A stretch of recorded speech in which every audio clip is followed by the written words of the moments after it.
وللرجاء ثواب أنت تعلمه، فاجعل ثوابي دائم الستر لي أبدا. أما بعد،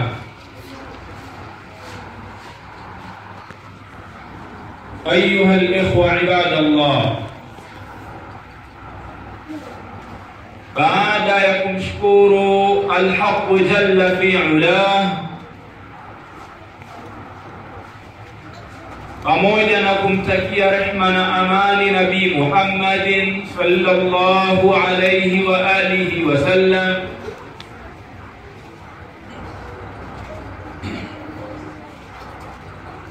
walillahi alhamdu. Leo tena Allah subhanahu ametupa taufiki ya kukutana katika darasa yetu ndani ya mwezi na msimu wa kheri kama huu.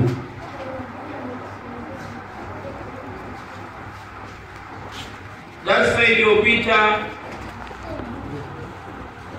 tulieleza namna ya kuzihifadhi funga zetu anil muathirati, kutokana na yale mambo yenye kuathiri funga. Tukaona kwamba yule mfungaji licha tu ya kwamba yeye amefunga, lakini ana wajibu mwingine wa kuhakikisha kwamba yuhafidhu sawmahu anil muathirati, kwamba anaihifadhi funga yake kutokana na yale mambo yenye kuathiri funga. Tukaona ahadithi mbalimbali za Rasulillah sallallahu alayhi wa alihi wasallam ambazo zinaonyesha kwamba kama mtu atafunga lakini akashindwa kuilinda funga yake anil muathirati, akashindwa kulinda funga yake na mambo yenye kuathiri hiyo saumu yake, tukaona kwamba huenda anachokiambulia katika funga yake ni kushindana njaa na kushindana kiu. Na kama alikuwa ni mtu ambaye anajitahidi katika visimamo vya usiku, ibadati mbalimbali za usiku, huenda pia kama atashindwa kulinda na kuzihifadhi zile ibada zake za usiku, huenda akawa anaambulia kukesha tu katika hizo ibada zake za usiku. Hadithi hii katika mafuhumu al-ibara inaonyesha kwamba kuna uwajibu wa mtu kuhifadhi matendo yake mema.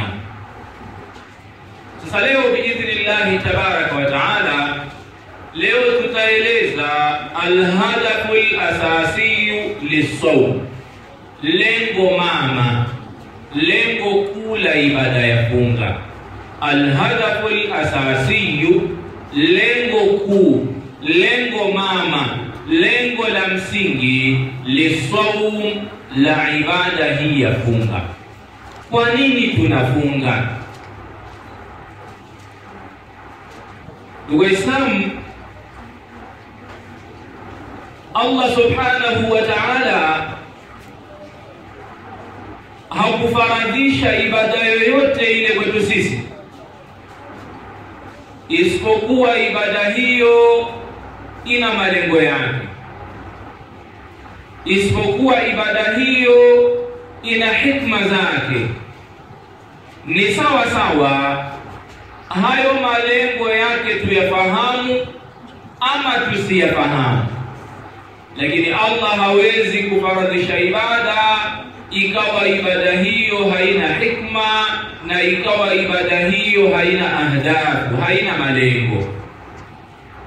Sasa katika ibada hii ya funga, Allah subhanahu wa ta'ala anatukumbusha lengo lake katika suratul Baqara aya nambari 183. Yaqulu ta'ala anasema Allah subhanahu wa ta'ala, ya ayyuhalladhina amanu, enyi mlioamini. Ya ayyuhalladhina amanu, enyi mlioamini. Allah subhanahu wa ta'ala ananadi, anawaita wale walioamini. Na walioamini ni watu gani? Walioamini ni watu wenye sifa zipi? Anasema Allah subhanahu katika aya nyingine, innamal mu'minuna alladhina, hakika waumini wa kweli ni wale ambao idha dhukira Allahu wajilat qulubuhum, pindi anapotajwa Allah subhanahu wa ta'ala, wajilat qulubuhum, zinapata hofu nyoyo zao. Wa idha tuliyat alaihim ayatuhu, na pindi wanaposomewa wao aya za Allah subhanahu wa ta'ala, zadatuhum imana, aya hizo zinawazidishia wao imani kwa Mola wao mlezi. Alafu wa ala rabbihim yatawakkalun, na kwa Mola wao mlezi wao wanategemea. Hao ndio waumini wa kweli. Sasa hao waumini hao, Allah subhanahu katika aya hii ya 183 ya sura al-Baqara, Allah anawaambia hivi, ya ayyuhalladhina amanu, enyi mlioamini, kutiba alaykumus siyamu, mmefaradhishiwa ninyi kufunga, kama kutiba ala alladhina min qablikum, kama walivyofaradhishiwa kufunga wale waliokuwa kabla yenu. Lengo ni nini sasa la sisi kufaradhishiwa funga? Asema la'allakum tattaqun, ili mpate kuwa wacha Mungu. Idhan, kwa mujibu wa aya hii tunajifunza kwamba lengo la ibada hii ya kufunga, lengo la watu kufunga ni ili hao watu waweze kupata takwa, waweze kupata uchamungu. Na uchamungu ni kile kitendo cha mtu kufuata maamrisho ya Allah subhanahu wa ta'ala na kuyaacha makatazo aliyoyakataza Allah subhanahu wa ta'ala. Huo ndio uchamungu.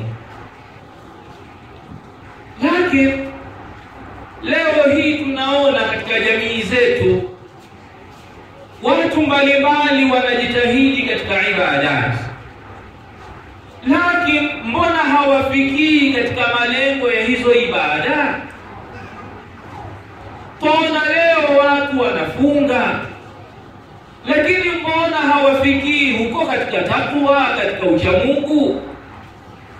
Tunaona leo watu wanaswali, lakini mbona hawafikii katika malengo ya swala, ya kukatazika na mambo maovu na mambo machafu? Wamekosea wapi? Ndugu zangu, tunatakiwa tutambue kwamba kila kazi anayoifanya mwanadamu, kila shughuli anayoifanya mwanadamu, kila kazi anayoifanya mwanadamu, huwa ndani yake lazima yapatikane mambo mawili. Leo nitazungumza zaidi Kiswahili ili watu waelewe. Kila kazi anayoifanya mwanadamu, basi lazima ndani ya kazi hiyo yapatikane mambo mawili. Jambo la kwanza ni kusudi la kufanya kazi hiyo. Hiyo kazi unayoifanya hiyo, makusudio yake ni yapi? Lengo la kufanya hiyo kazi ni lipi? Hili ni jambo la kwanza, kwamba chochote unachokifanya lazima haya mambo mawili yapatikane. Jambo la kwanza ni lile kusudi la wewe kuifanya hiyo kazi. Hapa tunazungumzia lengo. Kwa nini unafanya hiyo kazi? Kwa nini unakifanya hicho kitu? Na jambo la pili ambalo ni lazima lipatikane ni umbo la hiyo kazi unayoifanya, ili uweze kutimiza lile kusudio ulilolikusudia. Umbo la hiyo kazi unayoifanya, ili uweze kufikia lile kusudio ulilolikusudia.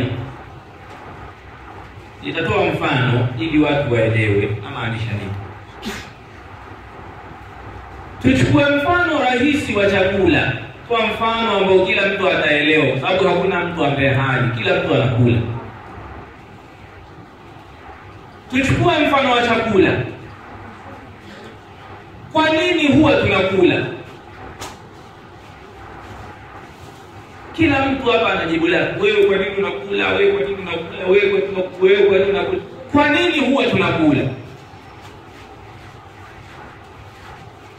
Utakuta kwamba lengo na makusudio ya mtu kula ni ili apate kuishi na ili aweze kupata nguvu katika mwili wake.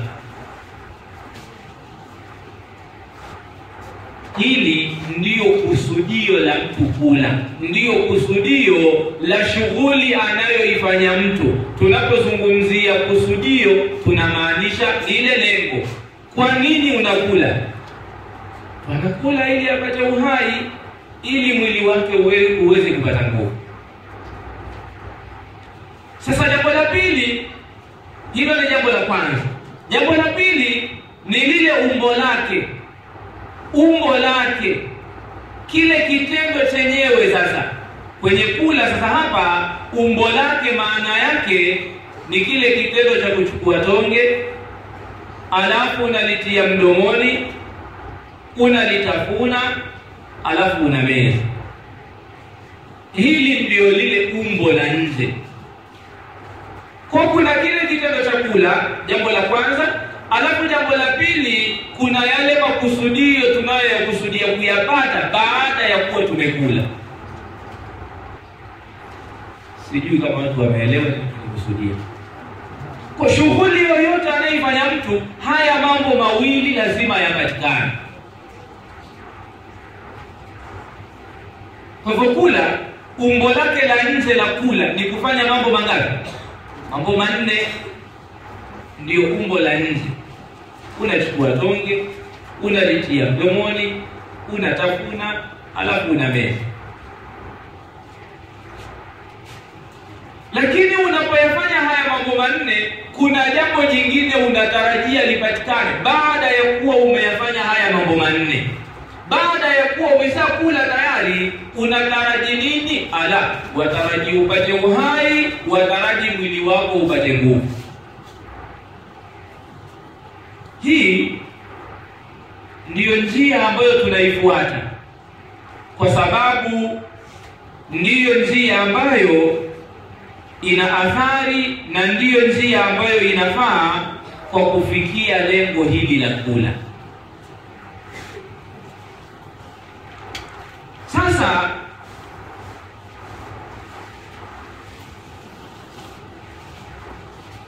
kama tutakuwa tumeelewana katika huo mfano,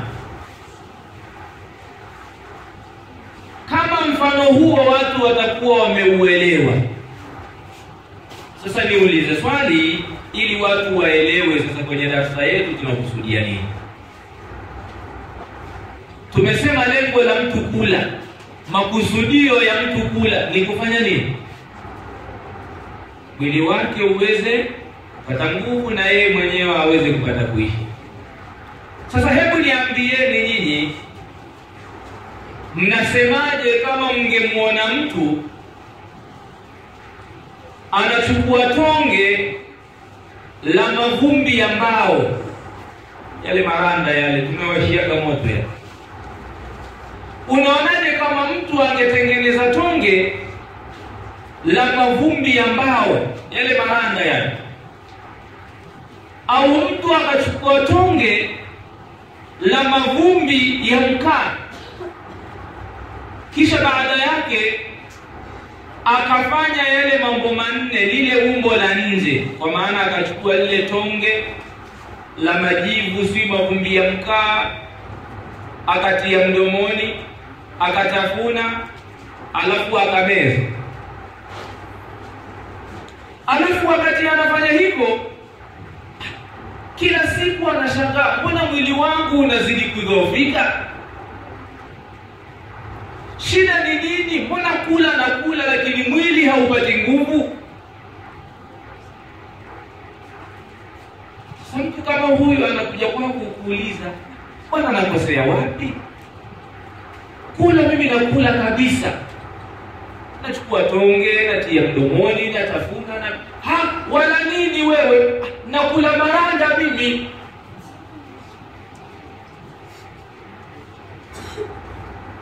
Nakula vumbi la mkaa mimi.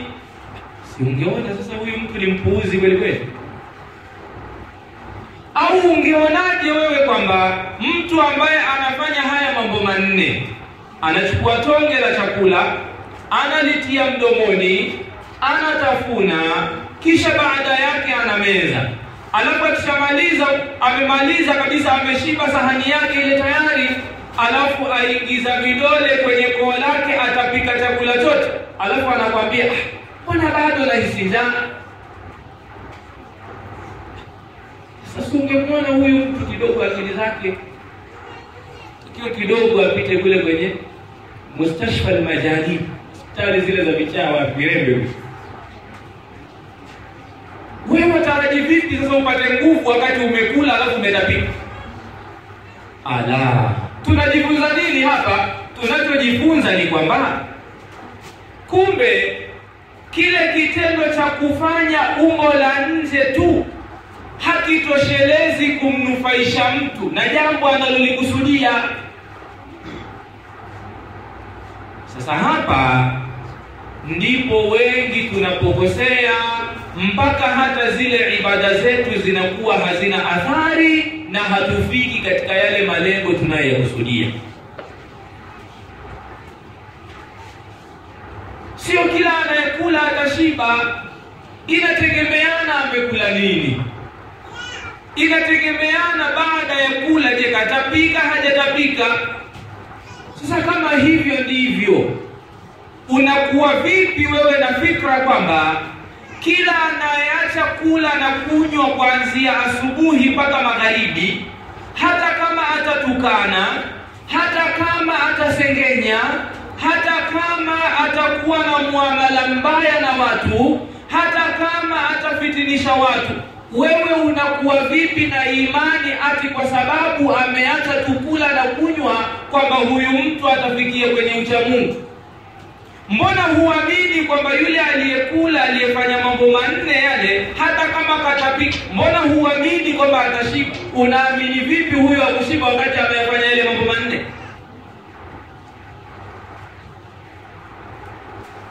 Kwa hivyo ili watu waweze kufikia katika lengo la ibada, kwanza wanatakiwa wafanye ile namna ya hiyo ibada inavyotekelezwa, lakini jambo la pili wanatakiwa waelewe hiyo ibada yenyewe lengo lake ni lipi. Fasawm huwa al-imsak.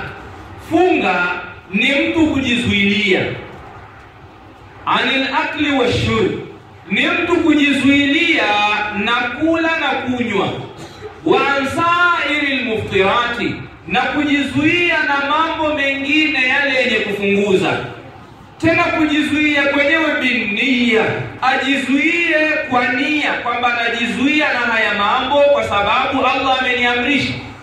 Tena ajizuie min tulu'i al-fajr as-sadiq, kuanzia kuchomoza alfajiri ya kweli ila ghurubi shamsi, mpaka kuzama jua. Hili sasa ni umbo la nje. Hili ni umbo la nje. Ani ukijizuia kula na kunywa na mambo mengine yanayofunguza, kuanzia alfajiri mpaka jioni. Hili ni umbo la nje. Umbo la ndani sasa unatakiwa ujue lengo la huko kujizuia kwako ni nini. Unataka ufikie ucha Mungu.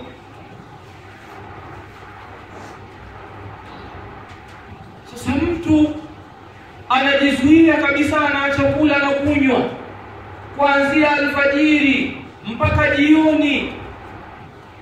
Alhamdulillah, jambo zuri. Lakini huku kujizuia huku lengo lake alikuwa anataka apate ucha Mungu. Lakini huo ucha Mungu ataupata vipi kama hapa katikati hapa kuna mambo fulani fulani ambayo yameingia ndani yake ambayo yanazuia huyu mtu kufikia kwenye ucha Mungu? Ndugu zangu, watu wengi katika sisi huwa tunafungamana sana na maumbo ya nje. Mfano, Allah subhanahu wa ta'ala anatuambia katika suratul Ankabut aya nambari 45. Allah katika aya hii anaeleza wazi wazi lengo la ibada ya swala. Asema inna salata, hakika swala, tanha 'anil fahsha'i wal munkar. Swala humkataza mtu kuepukana na mambo machafu na mambo maovu. Swala humkataza mtu kuepukana na mambo machafu na mambo maovu. Ala, kumbe lengo la sala, mtu anayeswali lengo lake ni yeye akatazike na mambo maovu na mambo machafu. Tayib, mbona kuna watu wanaswali halafu yale mabaya wanayoyafanya afadhali hata ya yule kafiri ambaye hata hiyo swala yenyewe haijui? Je, kuna watu hivyo? Ani kuna mtu anaswali lakini mambo anayoyafanya ni sawa sawa na yule asiyeswali. Huyu ameshikamana na lile umbo la nje na hakuelewa lengo la ibada hiyo ni lipi. Na hiko pia ni kipimo kingine cha kufahamu kwamba ibada za watu ziko sahihi.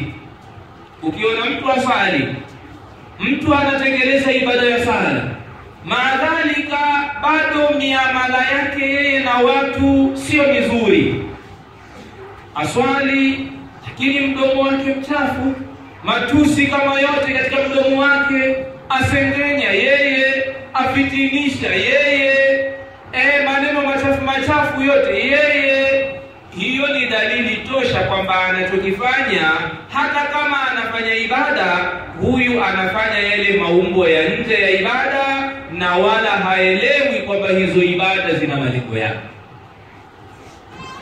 Allah tabaraka wa taala anasema katika sura Tauba aya nambari 103 akisema khudh min amwalihim sadaqa.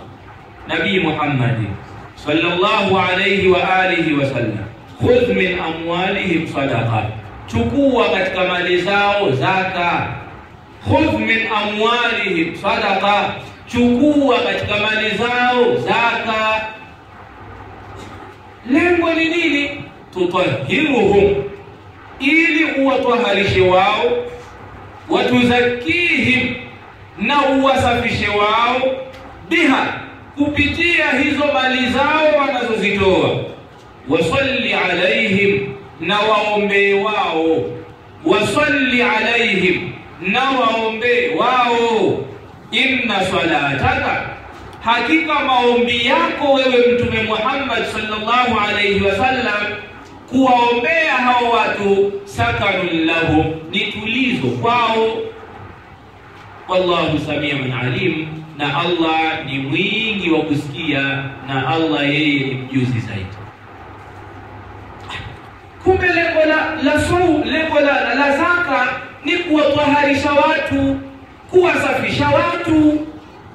Sasa inakuwa vipi tena mtu anatoa zaka, anatoa sadaka kumpa mtu, baada ya kumpa anaanza kumsimanga?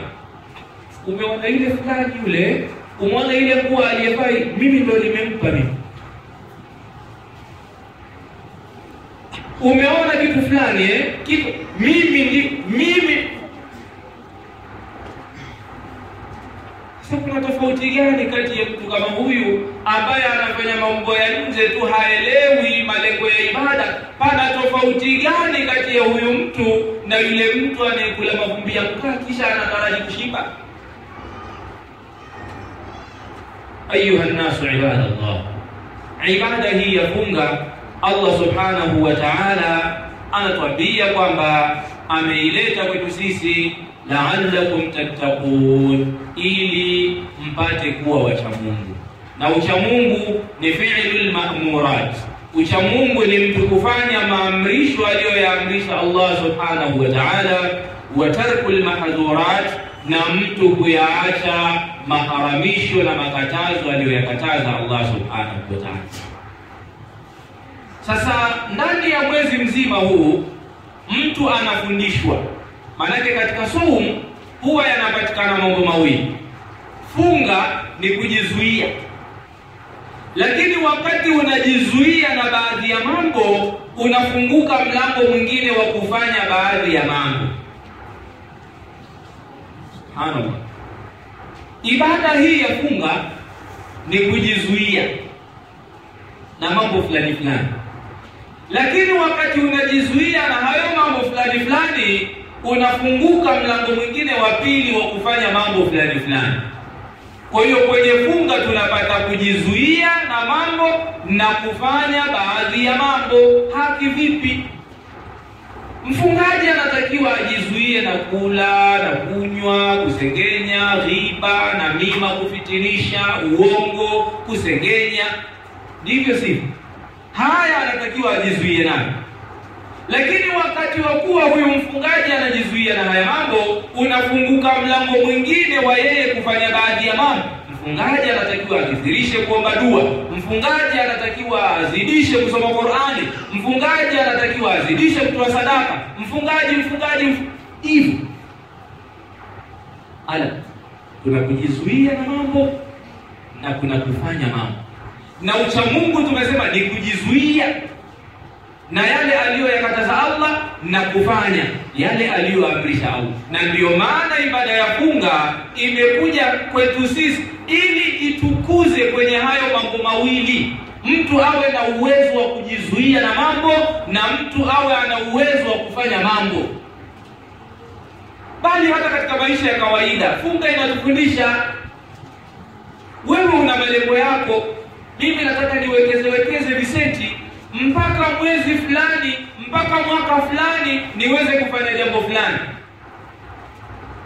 Mara upita sokoni pale umeona ice cream, umechukua tena vile vile ulivyokuwa unawekeza 100 yako umechukua. Umepita tena wapi sio umeona matango, umechukua. Umepita wapi tena? Wewe funga haije kufundisha kuwa na nguvu ya kujizuia. Unapokuwa na lengo fulani mbele, unatakiwa ujizuie na mambo fulani fulani ili uweze kufikia lengo lako. Kama tuna lengo la kuwa wacha Mungu, lazima tujizuie na haya mambo ili tufikie kwenye lengo letu la ucha Mungu. Sasa wewe una lengo la kufanya jambo fulani, mbona tena ice cream zikipita hapa zinakutoa kwenye lengo lako? Funga haija kufundisha wewe. Ya ayyuhalladhina amanu, enyi mlioamini, kutiba alaykumus siyamu, mmefaradhishiwa ninyi kufunga, kama kutiba ala alladhina min qablikum, kama walivyofaradhishiwa kufunga waliokuwa kabla yenu. Na hii ni taslia. Hapa Allah anawaliwaza waumini, anawaliwaza ummati Muhammad sallallahu alayhi wasallam. Mtu asije akasema sasa kufunga, sasa tunafunga vipi, tunashika na njaa. Anasema kama walivyofaradhishiwa waliokuwa kabla yetu. Kumbe sisi sio watu wa mwanzo kufunga kumbe hata wale waliokuwa kabla yetu nao walikuwa wanafunga kama sisi Mtu anapata taslia, anapata liwazo katika ibada hii, ibada ya funga. Ndugu zangu, ibada hii ya funga hakuna anayejua malipo yake, isipokuwa anayejua malipo ya ibada ya funga ni Allah subhanahu wa ta'ala. Allah peke yake ndo anajua malipo ya mfungaji analipwa nini. Imekuja katika hadithi, anasema Allah tabaraka wa taala katika hadithi al-Qudsi anasema kullu amali ibn adam lahu, matendo yote anayoyatenda mwanadamu ni ya kwake yeye mwenyewe.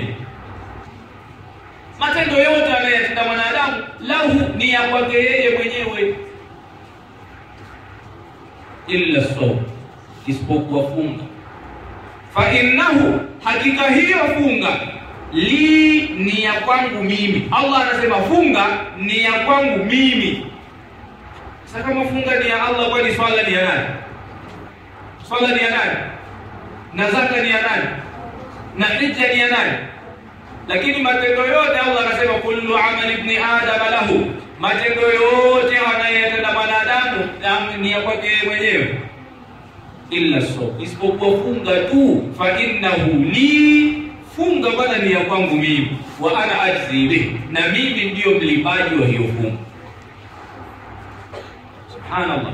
Ulama wakasema katika ibada ya siri, katika ibada ya siri zaidi ambayo ni kati ya mja na Allah ni ibada ya funga. Bali wakasema ibada ambayo haina ria, haina kujionyesha ndani yake ni funga. Swala si unaweza ukawa tu wewe ukaja hapo ukaswali, watu wakakuona msikitini mashaallah, na kumbe unaswali tu ili baba asikuchape, bado hujaswali. Au unaswali tu kwa sababu mwalimu mkali hivi, usiposwali atakuchapa. Sadaka, mtu msikitini anaweza akatoa sadaka 10,000 yake kaishika kwenye nje hivi, na ili watu waone kwamba na fulani naye katoa 10,000.